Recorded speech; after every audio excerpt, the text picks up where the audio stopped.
Have you ever looked at someone and felt a profound, unspoken depth to their feelings for you, yet sensed a barrier you couldn't quite name?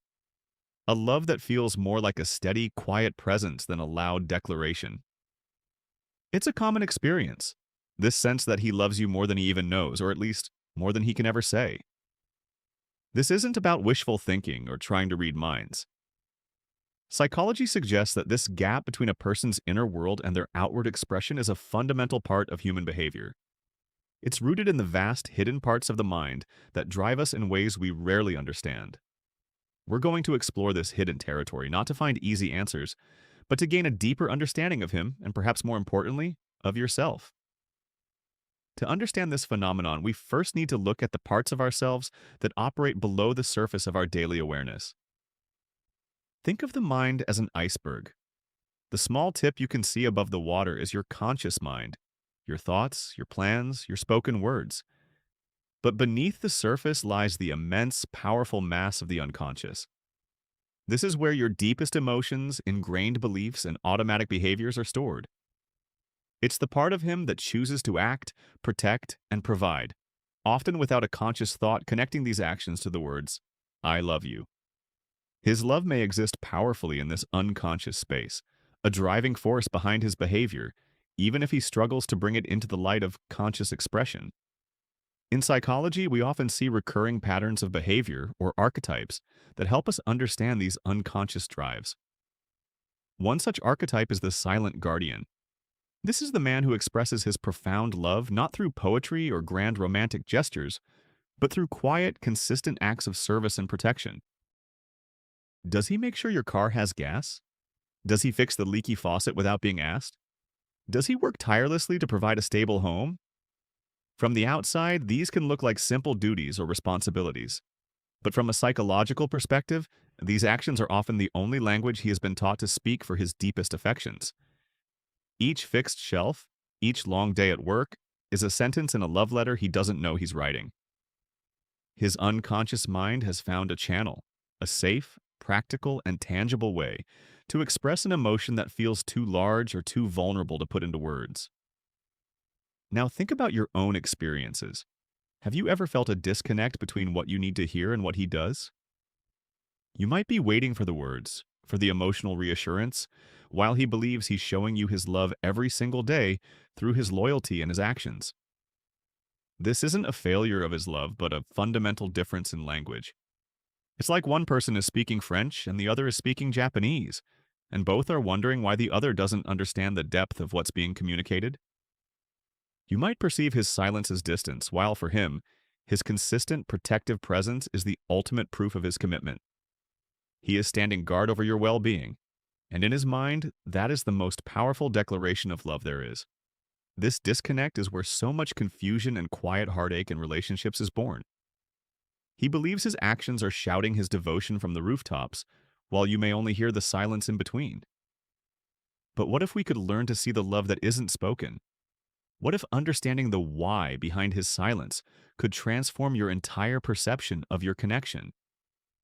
The answer begins not by trying to change him, but by exploring the deep-seated fears and societal conditioning that keep his truest feelings just below the surface.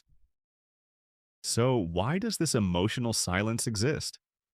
The roots often go back to childhood, to the unspoken rules of masculinity that are passed down through generations.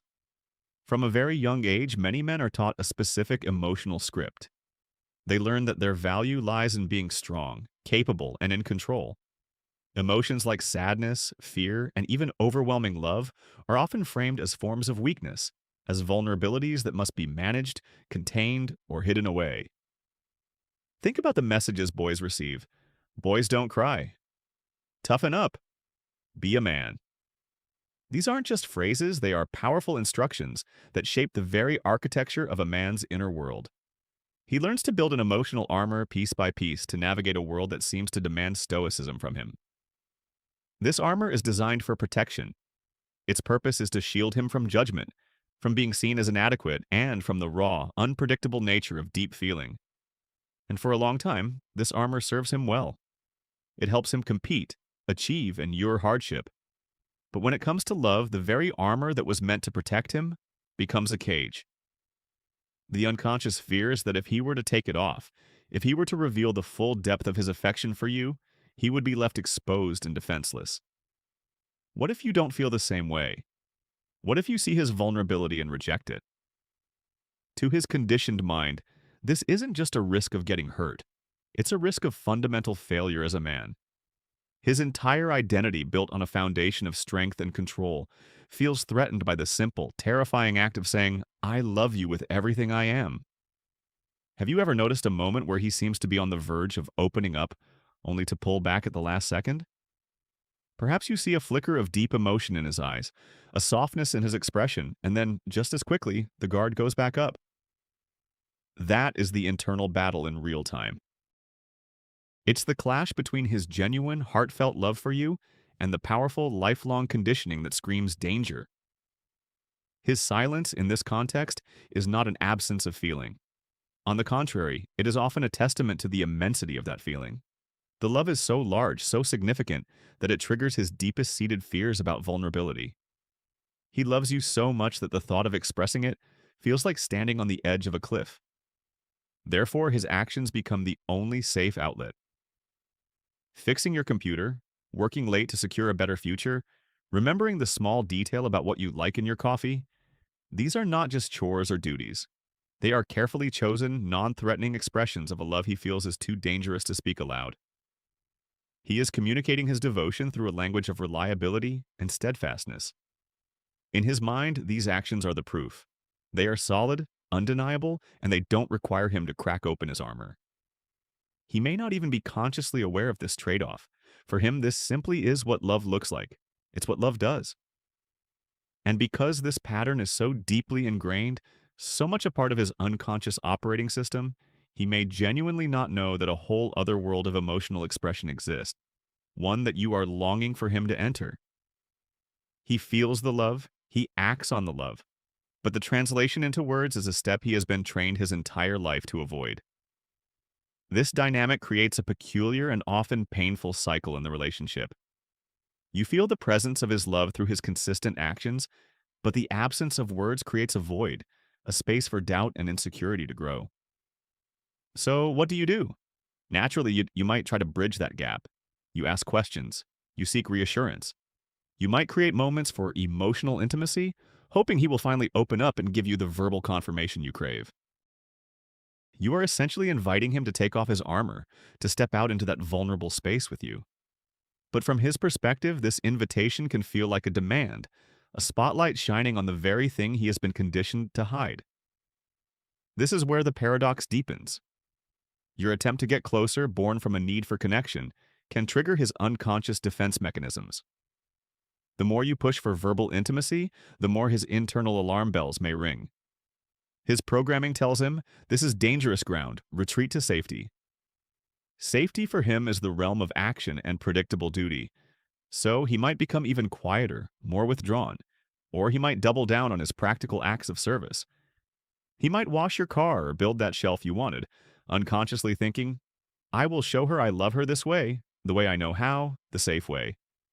He is trying to answer your emotional bid with the only language he feels fluent in. This creates a frustrating loop. Your need for words makes him retreat into actions, and his retreat into actions makes you feel your need for words even more acutely. You're both trying to connect, but you're moving in opposite directions. This unexpressed part of him, the deeply loving, vulnerable man behind the armor, is what some psychologists would call his hidden self, or his shadow. It's not dark or evil, it's simply made up of all the parts of himself that he was taught to suppress in order to be accepted. His terness, his profound need for connection, his fears, they all live in this hidden space. He loves you with these parts of himself, but he doesn't know how to bring them into the light because he has spent a lifetime believing they must remain hidden. He may not even be fully aware of them himself. His love for you exists in this powerful, unexamined part of his psyche. This is why he can love you more than he even knows, because a significant portion of that love resides in a part of his mind he rarely, if ever, consciously visits. Think about this from a new perspective. What if his silence isn't a rejection of you, but a protection of himself? And more than that, a protection of the love he has for you. In his unconscious mind, The feeling is so precious, so potent, that exposing it to the open air feels like an unbearable risk. What if he says it wrong? What if it's not enough? The stakes feel impossibly high, so he guards it. He keeps it safe in the vault of his inner world, letting it out only in controlled, practical, and tangible ways. Your role in this unconscious dance is not to be a safecracker trying to force the vault open. Forcing the lock will only make him build thicker walls. Instead, the first step toward change is to simply understand the mechanism, to see that the wall isn't there to keep you out, but to protect what's inside. This shift in perception is incredibly powerful. It moves you from a place of feeling unloved to a place of understanding a love that is struggling to express itself. This brings us to a crucial element of this entire dynamic: your own perception. Stoic philosophy teaches us that we don't react to events themselves, but to our judgments about them. You are not just reacting to his silence, you are reacting to the story you tell yourself about his silence. Does his lack of verbal affection mean he doesn't care? Does it mean you are not worthy of that kind of love? Does it mean the relationship is doomed? These narratives, often running on a loop in your own unconscious mind, are the primary source of your pain. The silence itself is neutral. It's just an absence of words. But the meaning you assign to it is what gives it the power to hurt you. Let's examine this more closely. When he doesn't say, "I love you," after a beautiful day together, what is the immediate thought that comes to your mind? For many, the interpretation is personal. He must not feel it as deeply as I do. Or maybe he's having second thoughts. This is a natural human response, as our brains are wired to find patterns and create meaning, especially in our most important relationships. But what if you could consciously choose a different interpretation, one grounded in the psychological understanding we've been exploring? What if, instead of personalizing his silence, you saw it as a reflection of his internal world, his conditioning, his fears, his unspoken language of love? When you make this shift, something remarkable happens. You move from a position of passive suffering to one of active awareness. You start to see his behavior not as a deficit, but as a different form of communication. You begin to translate his actions. The early morning coffee he makes for you isn't just coffee, it's a quiet, "I was thinking of you." The way he listens intently when you talk about your stressful day at work isn't just politeness, it's a silent, "Your burdens are my burdens." The unwavering loyalty and support he provides are not just baseline expectations. They are his version of a lifelong vow, renewed every single day through his presence. By changing your perception, you are not making excuses for him. You are choosing to see the full picture. You are learning to read the love that is written in deeds rather than words. This is an act of immense personal power. You cannot control his ability to verbalize his feelings. You cannot dismantle a lifetime of conditioning for him. That is his journey, and it can only be undertaken by him if and when he is ready. But what you can control completely and absolutely is your internal response. You can choose to stop measuring his love with a ruler that he was never taught how to use. Are you willing to see the love that is already there in the form it is currently being offered? This isn't about settling or lowering your standards. It's about expanding your vision. It is an exercise in emotional intelligence, the ability to perceive and understand emotions, both in yourself and in others. By seeing past the surface-level communication gap, you are accessing a deeper truth about your connection.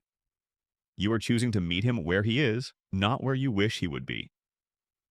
And in this space of acceptance and understanding, you create the very conditions that might, over time, make it safer for him to finally put down his armor. When you begin to shift your perception and see his actions as a language of love, you're not just changing your own experience. You are subtly changing the entire dynamic between you. This is because our relationships are like ecosystems. A change in one part inevitably affects the whole. When you stop pushing for verbal reassurance and instead start acknowledging his nonverbal expressions of love, you are sending a powerful new message to his unconscious mind. You are communicating, "I see you, I understand you, I feel safe with the way you love me." This is the opposite of the pressure he is so used to feeling, and it can have a profound, disarming effect. Think about it from his perspective. For his entire life, the vulnerable, emotional part of him has been kept under lock and key. Any attempt to draw it out has likely been met with his internal defenses going up. But when you start to respond positively to his actions, you are essentially validating his native language. When he fixes your car and instead of a neutral thank you, you say something like, I feel so cared for when you take care of things like this for me. You are building a bridge between his action and the emotion behind it. You are helping him connect the dots. You are showing him that his efforts are not just seen, but are felt by you as love. You are giving him a new, safer vocabulary. This process is not about manipulation. It is about genuine recognition. It is about holding up a mirror to him and reflecting back the love that he is expressing, perhaps without even realizing it. You are becoming a translator for his own heart. When he works a long, hard week and you say, I know you work so hard for us, and I want you to know I see it as a profound act of love. You are naming the very thing he has been unable to name himself. You are giving him the words, but you are attaching them to the actions he is already comfortable with. This creates a safe space. It reduces the perceived risk of emotional expression because you are affirming that his current methods are already successful, already received as love. Over time, this consistent validation can begin to gently loosen the grip of his lifelong conditioning. By feeling seen and accepted for who he is right now, the fear of vulnerability starts to diminish. Why? Because you've shown him that his core self, the part of him that loves you deeply and expresses it through action, is more than enough. The pressure is off. He no longer feels like he is failing a test he doesn't know how to pass. In this environment of acceptance, a new kind of growth becomes possible. The hidden parts of himself, the ones he kept locked away, may slowly begin to feel safe enough to emerge. You may not get grand declarations overnight, but you might notice small shifts. A longer hug, a moment of sustained eye contact filled with unspoken emotion. Perhaps eventually a simple, quiet, you know I do, right? In response to your own, I love you. These are not small victories. They are seismic shifts in an internal landscape that has been rigid for decades. Your acceptance becomes the key that allows him, on his own terms and in his own time, to finally start unlocking the door from the inside. This journey of understanding and acceptance ultimately leads to the most important destination, your own inner freedom. For so long, your emotional well-being may have been tied to his ability to say certain words. Your sense of security in the relationship might have risen and fallen with his level of verbal expression. But as you cultivate this deeper psychological awareness, you begin to untangle your peace of mind from his behavior. You are no longer waiting for him to give you something you believe you need. Instead, you are learning to source that feeling of being loved and secure from within by seeing and appreciating what is already being given. This is the essence of becoming your true self in the context of a relationship. It is the process of developing a solid core of self-awareness and emotional resilience that does not depend on external validation. When you truly understand that his silence is a reflection of his own inner world, not a measure of your worth, you are liberated. His quietness no longer feels like a personal rejection. His inability to articulate his feelings is no longer a sign that your love is lacking. You can be with him in his silence and feel a profound sense of peace because you have learned to perceive the love that underpins it all. You have found a way to feel connected to him without needing him to change the fundamental nature of who he is. This newfound freedom will transform how you show up in the relationship. The energy you once spent seeking reassurance can now be invested in simply enjoying the connection. The moments that used to cause anxiety, the of a phone call without an I love you, the anniversary card that is more practical than poetic, lose their power over you. You are free from the cycle of seeking, feeling disappointed, and seeking again. You have broken the loop. This doesn't mean you stop desiring emotional intimacy, but your need for it is no longer desperate or demanding. It comes from a place of fullness, not from a place of lack. You can express your own feelings freely and openly, without an implicit expectation that he must mirror you exactly. This is a profound act of self-mastery. It is the practice of focusing on what you can control, your perception, your understanding, your reactions, and letting go of what you cannot. By doing this, you create a relationship dynamic that is based on acceptance rather than expectation. And ironically, it is often within this space of unconditional acceptance that the other person feels safest to grow. Your inner peace becomes a quiet invitation for him to find his own. Your emotional stability creates a calm harbor that makes the turbulent sea of his own unexpressed feelings seem less threatening. You are no longer just a partner in a relationship, you are a steady presence, a beacon of understanding. And this strength, this quiet confidence that comes from deep self-awareness, is a gift you give not only to him, but most importantly, to yourself. It is the realization that the love you were seeking from him was already there, and the key to feeling it was not in changing him, but in transforming yourself.